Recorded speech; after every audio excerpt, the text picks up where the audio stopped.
Tape 2, I've actually found a marker for House, Mississippi. House is a very small town in Mississippi. There's the Pine Grove Baptist Church. There's a reference on the Wikipedia site for Mississippi Burning, not the movie, but the actual crime, mentioning House, where the three lads, Schwermer, Goodman, and Chaney, were turned around off of when they were going 492 West. They were arrested earlier in the day, as I reported in the other YouTube clip, and detained in Philadelphia, Mississippi for most of the day, and then they were let go at night, unbeknownst to them, while they were being detained for trying to recruit African Americans to vote.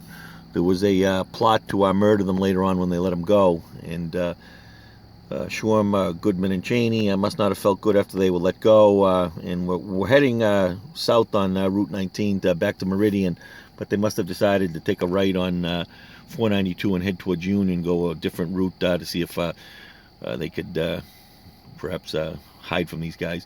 Unbeknownst to them, they were being followed. The KKK had an investigative team that was always out watching people, and these guys had been watched the whole time when they left Philadelphia. So anyways, we're going to head back to Route 19 now, north, towards the murder site. See if I can find it.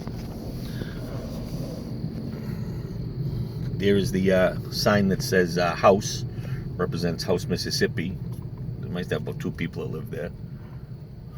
And I'm guessing this church was here in 1964, and they were turned around here. One of the murderers was actually a Baptist priest and Baptist minister, and who knows, it could have been this church that he was a minister at, I'm not sure.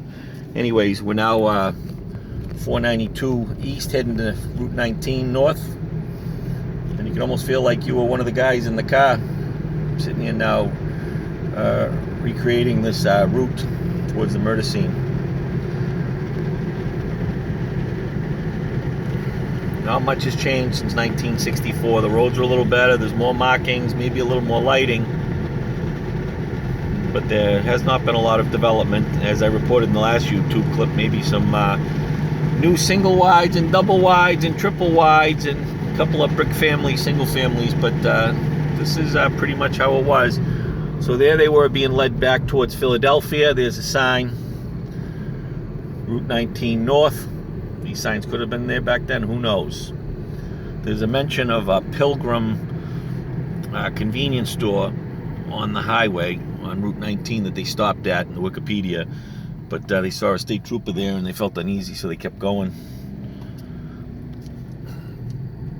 Maybe we'll see Pilgrim 50 years later. Is it still around?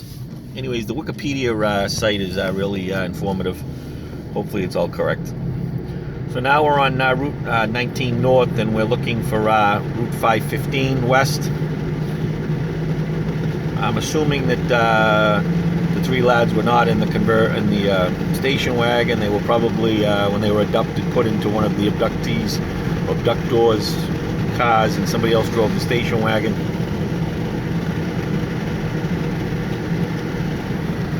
Gonna have to roll this window up, it's a little windy. Anyways, we are on Route 19 north, heading towards Philadelphia, Mississippi. And we are recreating the Mississippi burning murders, 1964. 3 civil rights workers out during the day, 1964, recruiting African Americans to vote during a very tumultuous time in our country's history. Only a year after JFK was murdered, 2 years after I was born. You can see it's still very rural in this part of Mississippi. Mississippi's still a very rural state. I was in Meridian for a while this evening. It almost looks like the 21st century has bypassed Meridian, even though there's a core group of people that are working hard to bring it back. You could see some progress, new streets, some arts and culture. Seems like all the cities of America today only think that they can come back with arts and culture. Not that there's anything wrong with arts and culture. I'm a big supporter of it. But it's another city that's lost a lot of jobs.